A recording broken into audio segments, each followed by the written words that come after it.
Olá pessoal, o Jones Manuel, que é aí um dos maiores representantes do comunismo aí brasileiro, na influência aí do YouTube, tava com umas tretas aí com o partido, né? Ele e o Gaio Fato, com o Partido Comunista, e vamos ver aí se tem mais alguma novidade aí dessa treta aí, ou se ele vai falar aí alguma coisa diferente.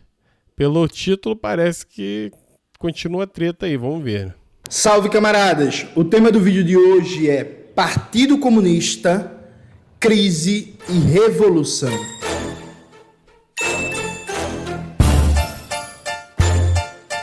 Antes de começar propriamente o tema do vídeo do canal, quero muito agradecer a você que ajuda a manter e melhorar nosso canal a partir do Apoia-se.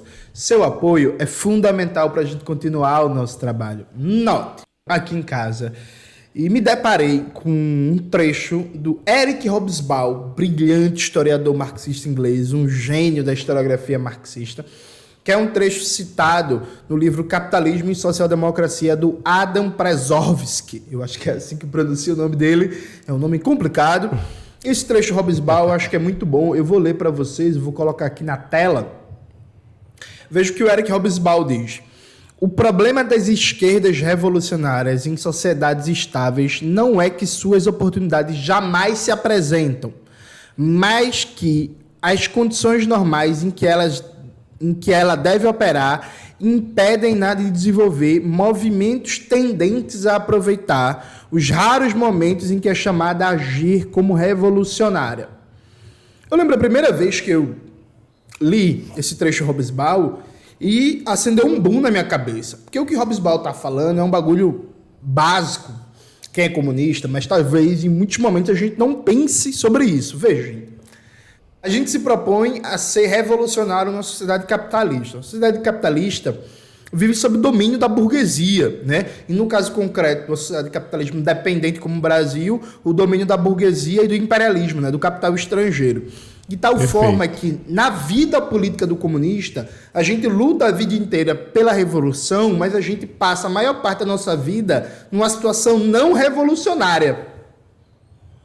A gente passa a maior parte da nossa vida, se pá, inclusive, lutando em situações contra-revolucionárias.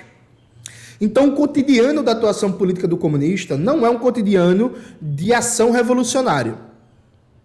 A gente luta para criar uma crise revolucionária, para a possibilidade de uma crise político-econômica capitalista se transformar numa crise revolucionária, porque nem toda crise política e econômica necessariamente vira uma oportunidade revolucionária, mas a gente luta a vida inteira por isso.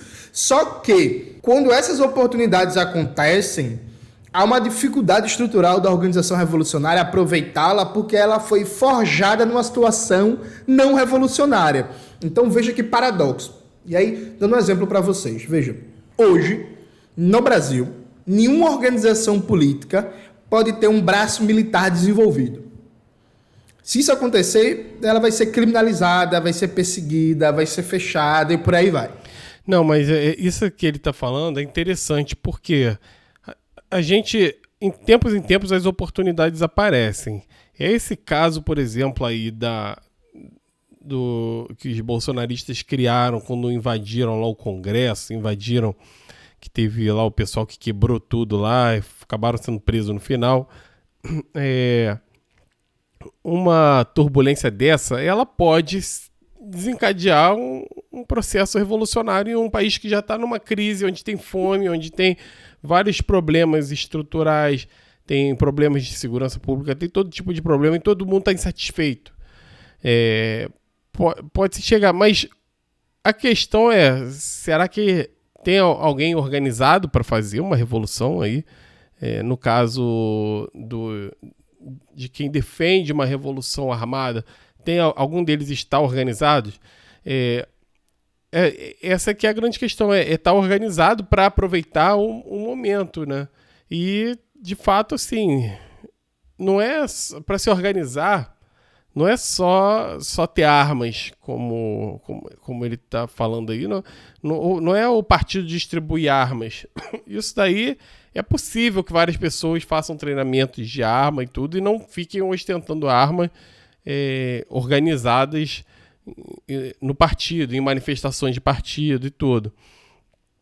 Os bolsonaristas fizeram muito isso. Muitos tinham porte de arma e aí nas manifestações tinha um monte de gente armada, né? E se fosse o caso de começarem uma revolução, eles já tinham a arma. Se eles tivessem um treinamento e uma organização, é que eles estavam começando a se organizar, mas eles estavam sempre achando que os militares no final iam assumir o golpe no lugar deles e iam dar o golpe. E aí os militares já têm suas armas, já estão organizados e tudo, né?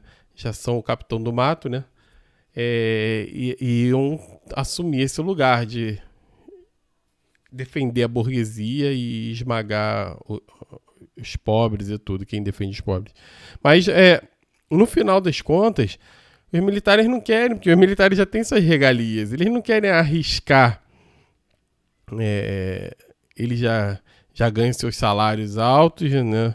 Mais altos do que a média dos funcionários, já tem uma série de regalias e eles não querem deixar de ser. Por isso que o capitão do mato ele é pago para ele fazer o trabalho dele. E o trabalho dele se a burguesia não está ameaçada, ele não vai correr lá para defender a burguesia.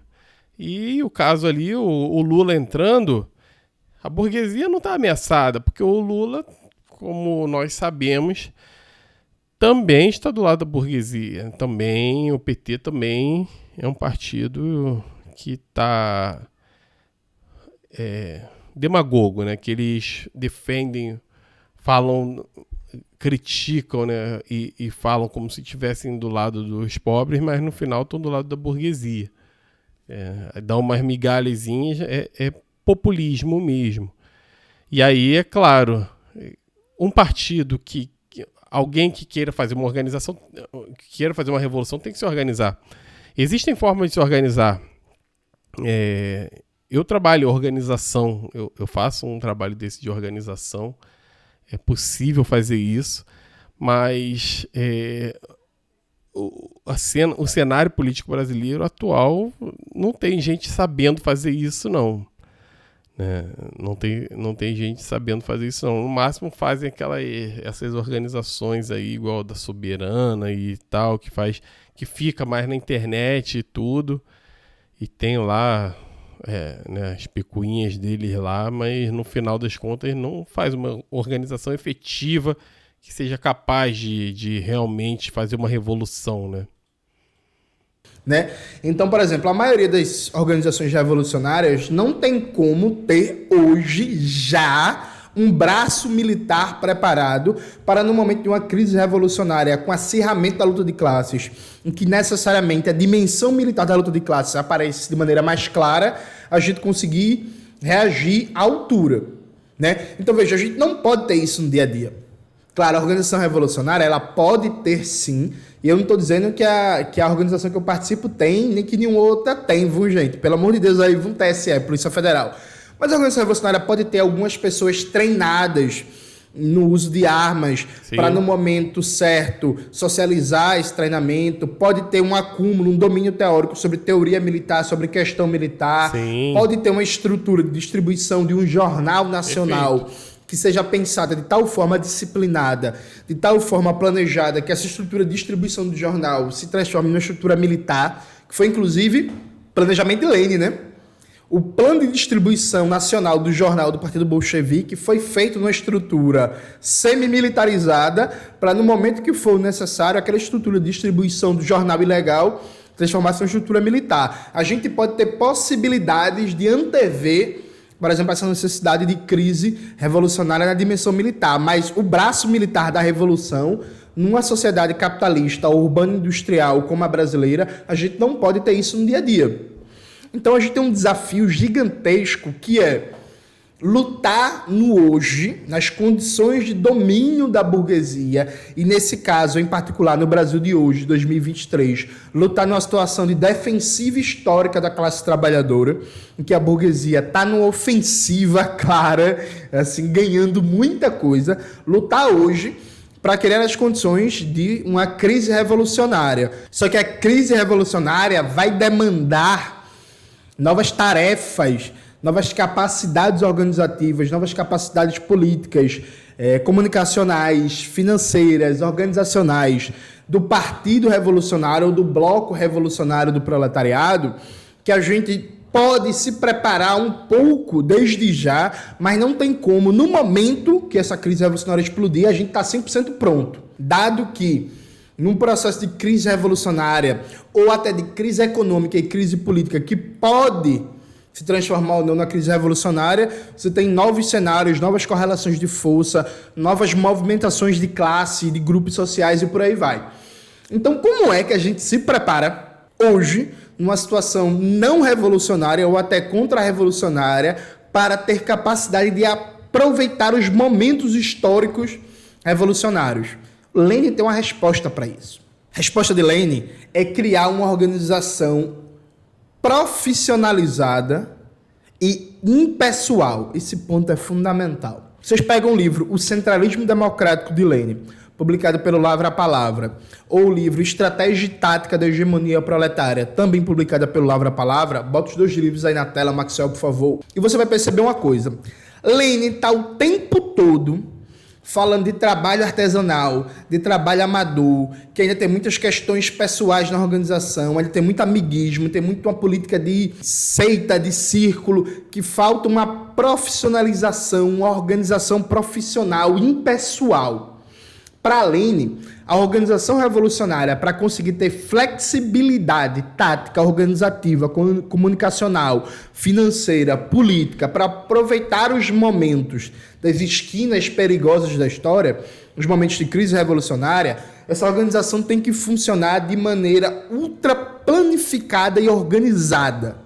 Ou seja, tem que ser uma organização em que a relação pessoal dos militantes não é o que define a prática política. Tem que ser uma organização em que a comunicação entre direção e base funcione bem, que o programa político do partido tirado em congresso seja a guia mestra do partido, que o jornal seja o organizador coletivo, tanto das lutas da organização, da classe trabalhadora, como inclusive apontar para onde a classe trabalhadora deve guiar sua consciência, seus movimentos políticos. Tem que ser uma organização em que tudo funcione minimamente bem, de tal sorte que as peças humanas são substituíveis e a engrenagem continua funcionando. Parece meio cruel, parece meio duro falar isso, gente. Mas é o tipo de organização que o Lenin imagina para ter flexibilidade tática, que, dando um exemplo básico, vamos imaginar que a gente tem aqui em Pernambuco uma estrutura de distribuição do jornal da organização revolucionária. Essa distribuição vai da região metropolitana do Recife até o sertão do estado, até Petrolina. E aí você tem as tarefas bem definidas. Você tem os redatores, você tem os responsáveis pelo recebimento da carga do jornal impresso, você tem os camaradas responsáveis pela venda do jornal, você tem as pessoas responsáveis por recolher as finanças da venda, você tem a pessoa que vai ficar responsável por repassar o valor dos jornais vendidos para o órgão central, que centraliza as finanças. Você tem as pessoas responsáveis por organizar ciclos de debate, por organizar reuniões, por fazer agitação em metrô, em ônibus, em praças públicas, na porta de fábrica, com jornal, etc, etc. Toda essa estrutura ela tem que funcionar de maneira impessoal. É uma estrutura que vai funcionar e que não depende de figura A, de figura B, de figura C. Não depende de Maria, não depende de José. Ela vai funcionar mesmo se Maria estiver doente e não puder cumprir uma das suas tarefas. Ela vai funcionar mesmo se José for preso pela repressão. Ela vai funcionar mesmo se Fábio, que é um dos responsáveis, por exemplo, por recolher as finanças dos jornais vendidos, estiver com depressão porque aconteceu alguma tragédia na vida dele e não está conseguindo militar nesse momento. Ou seja, criar uma organização em que a dimensão humana imediata que existe, que tem que ser olhada com muito cuidado, tem que pensar na saúde mental dos militantes, tem que pensar em boas condições para militar, a organização ela não pode impor mais sofrimento mental para a militância, mas tem que ser uma organização que, para além da dimensão imediata humana de cada militante, funcione de maneira impessoal. Uma organização profissionalizada, planejada, com a divisão revolucionária do trabalho bem funcionando, com a comunicação interna afinadíssima, que a gente consegue rapidamente dar respostas objetivas para as demandas frente ao cumprimento de alguma tarefa.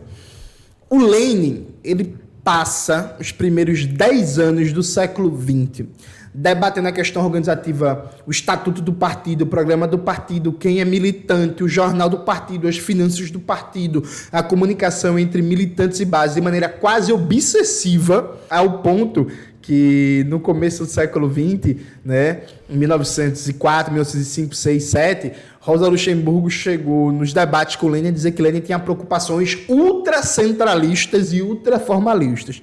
O Lenin tinha essa preocupação porque, dentro da perspectiva de um Estado czarista que reprimia, que prendia, que torturava em massa a militância, era fundamental pensar uma organização que conseguisse, em que, se numa semana, numa cidade, 7 militantes fossem presos, o trabalho político da organização não acabasse. A distribuição do jornal, o trabalho nas fábricas, o trabalho nas universidades, o trabalho nas escolas, o trabalho dos camponeses não parassem porque você teve um militante preso, outro militante assassinado, outro militante está sendo torturado e tal. O trabalho não parasse. Então, criar um tipo de organização que, sem desprezar nem menosprezar o fator humano, conseguisse estabelecer uma impessoalidade acima dos conflitos, das subjetividades individuais.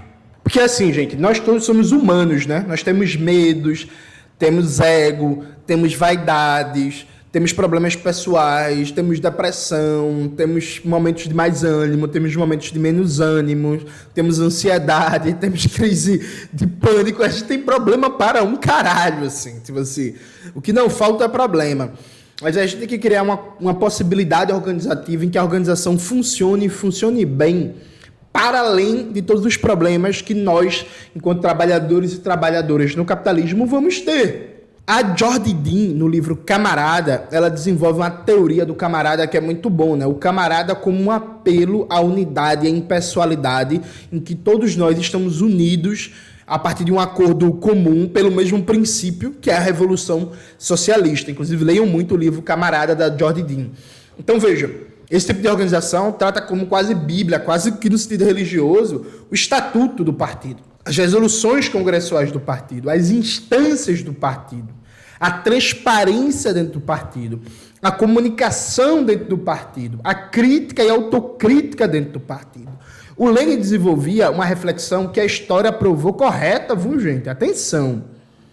Que a história provou correta, que é o máximo de impessoalidade, profissionalização e planejamento é o que dá a melhor possibilidade para o partido se transformar nos momentos de crise revolucionária e dar respostas objetivas às novas demandas colocadas em momentos atípicos da dominação burguesa. Então, por exemplo, no dia a dia... Assim, eu tenho uma visão de que tem outras formas de atuação possíveis para uma revolução. Eu pego muito o exemplo do modelo chinês, que é um modelo que eu estou mais envolvido, que eu tô mais... que eu tenho mais conhecimento, que eu vivo esse modelo já há bastante tempo, o entendimento desse modelo. E o modelo chinês atua de uma forma diferente. Sempre atuou nas revoluções chinesas, sempre teve uma comunidade forte com as relações interpessoais ali sendo muito fortes. Cada núcleo, cada grupo, as pessoas se conheciam bem e tinham uma importância tão grande que elas atuavam como sociedades secretas, então não precisava de um partido explicitamente formalizado, mas eles tinham essa atuação secreta onde as pessoas entendiam a forma de atuação e porque também estavam de uma forma interligada por uma motivação que era daquele senso, daquela comunidade, daquele grupo, que visava melhorar, ter uma relação boa entre os membros e melhorar a atuação daqueles membros, melhorar a vida daqueles membros e toda a relação daqueles membros lá era muito importante e fortalecia aqueles núcleos. E aí eles tinham um desenvolvimento humano específico para aqueles núcleos. E aí cada grupo tinha o seu desenvolvimento humano e assim você tinha uma ligação de um grupo com o outro. E no final isso dava uma cadeia grande de pessoas que estavam se preparando para um ambiente de revolução, se fortalecendo. Um queria ajudar o outro, porque um conhecia o outro e sabia do valor do outro. Então o desenvolvimento humano estava no centro dessa organização. E aí se conseguia fazer com que esses diversos grupos se tornassem unificados em um determinado momento para dar conta. E aí quando começasse já tinha um grupo, uma vanguarda para avançar. E, claro, com a vanguarda logo vinha, os outros descontentes vinham atrás. E aí aumentava os números, né? E com isso se conseguia iniciar uma revolução. Às vezes conseguiram, algumas vezes eles conseguiram, de fato, executar a revolução com sucesso.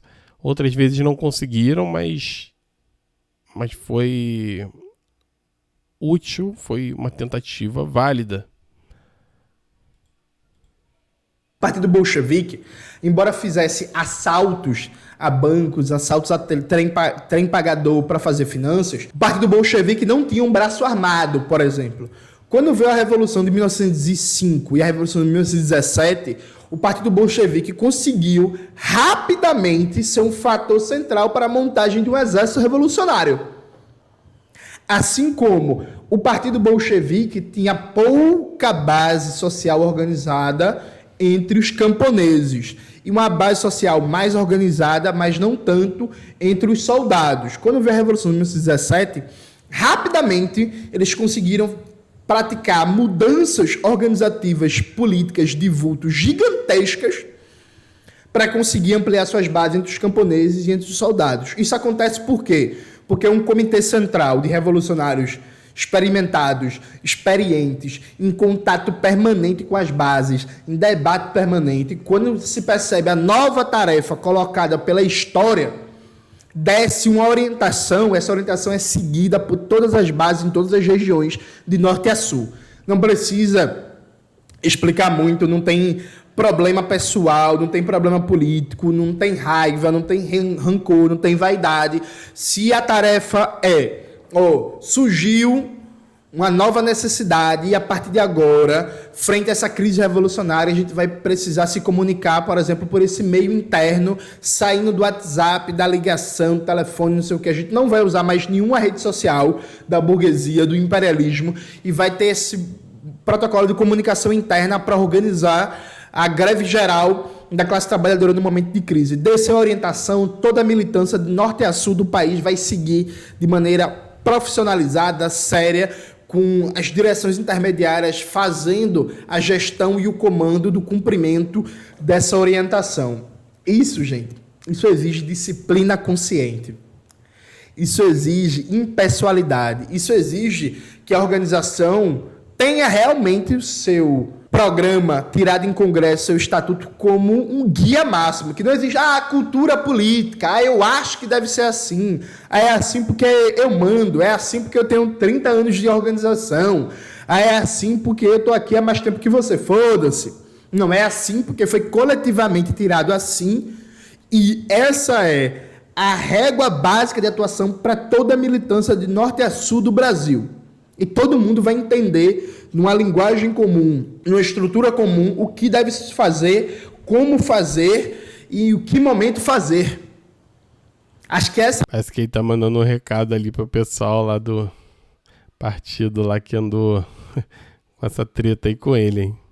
A melhor lição de Lênin é a ideia de que a gente precisa ter uma organização profissional, para que essa organização profissional consiga aproveitar os momentos do acaso da história e, ao mesmo tempo, atuar para produzir esse acaso, ou seja, essa crise revolucionária. Bicho, sinceramente, ninguém até hoje, pelo menos que eu conheça, conseguiu dar uma resposta melhor do que Lênin. E as outras respostas muito boas, como a resposta do Mao Zedong, tipo, Mao Zedong debatendo teoria da organização revolucionária é muito foda, assim, tá ligado? É bom, muito bom. A resposta de Antônio Gramsci, a resposta de José Carlos Mariátegui, a resposta de Che Guevara, todas elas estão desenvolvendo a reflexão de base de Lênin. Então, assim, leiam o Centralismo Democrático de Lênin, leiam Estratégia e Tática da Revolução Proletária, porque uma organização ela só consegue aproveitar as oportunidades raras da história quando ela é uma organização realmente com disciplina, com planejamento, com centralismo democrático, com impessoalidade guiando a prática política, uma organização em que o estatuto e o programa do partido é sua guia máxima e ninguém, desde o dirigente mais experiente, mais antigo, até o militante de base mais recente, pode estar fora das resoluções e do estatuto do partido. É isso, galera. Espero que vocês tenham gostado do vídeo de hoje. Isso aí tudo faz sentido, mas uma coisa que tem que ficar claro é que o importante também é estar seguindo a ideia correta. Porque se você está seguindo uma ideia retrógrada, você vai ter mais dificuldade de convencer as pessoas a uma ideia que logicamente não bate como sendo eficiente. Então, por isso que eu defendo o comunismo empresarial de mercado, porque ele pode ser defendido logicamente, pela lógica, pelos argumentos racionais, de forma muito mais efetiva. Ele é muito mais coerente do que um socialismo soviético, do que um modelo venezuelano, cubano, né? O modelo chinês é muito bom. O comunismo empresarial de mercado melhora muito esse modelo chinês e tira as coisas que são ruins. Como, por exemplo, a gente não precisa de políticos. Então, no final das contas, esse modelo que acaba centralizando as coisas no poder do político acaba mantendo a mesma estrutura que sempre existiu de exploração. Porque você vai ser igual o George Orwell, né, que fala da Revolução dos Bichos, que os porcos vão lá e aí lideram uma revolução, mas depois eles querem se tornar os líderes e querem ter as regalias dele. Então esse modelo com políticos, com líderes que vão ficar decidindo tudo sobre a vida das pessoas, esse modelo está fadado ao fracasso. Vai manter o sistema de exploração. Vai piorar ainda o sistema. O nosso sistema capitalista é péssimo, mas iniciar um outro sistema assim seria ainda, talvez até pior. Então a gente tem que ter um modelo eficiente. Leiam o livro do Comunismo Empresarial de Mercado, conheçam essas ideias, ajudem a fundamentar mais, e a gente tem que se organizar, porque formas de organização a gente pode discutir quais são as melhores, existem várias, a gente pode ter várias, mas a ideia também central é muito importante para o movimento ser efetivo, a gente ter condições de convencer as pessoas, né? Se a gente ficar no modelo como modelos que já se mostraram fracassados, a gente não vai ter como convencer as pessoas.